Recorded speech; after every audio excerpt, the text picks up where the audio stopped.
Телетек е фирма с дългогодишна практика, предоставя възможност за професионално развитие и обучение. Исках да работя на място, където самият продукт се ражда и се изгражда като такъв, да бъда обграден от хора, които биха ме подкрепили и биха ми дали самочувствието да върша своята работа като търговец по най-добрия начин. Изборът ми да работя в Телетек беше напълно съзнателен и правилен и смея да кажа, че това е моето много добро решение, понеже тук се срещнах с нови хора, имам възможност да надградя знанията си и също така да се развивам кариерно. Избрах да работя в Телетек, защото е една такава интересна за мен комбинация от неща и фактори, че всеки ден ми дава възможност да научавам много. За мен дните, в които научавам много, всъщност са смислени и това са най-хубавите дни.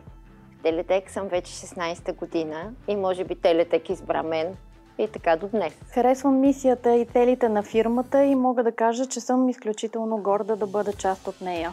Това, което най-много харесвам в работата си е, че имам възможност да работя с хора от цял свят.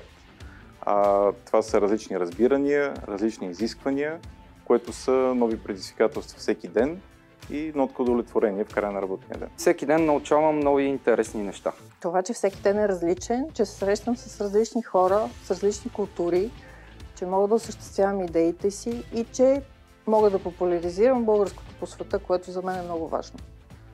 Винаги има какво различно и интересно да науча в ежедневната ми работа с нови технологии.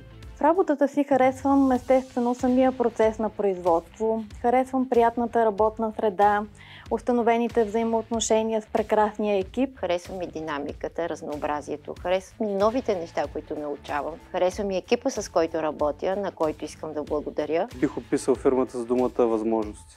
Съдба. Качество. Семейство. Чудо, магия. Едно голямо семейство, което е готово да ти помогне във всеки един момент, когато имаш нужда. Огън. Ако трябва да съм много кратка, това е второто ми семейство. За всички нас това е кауза, а не просто работно място.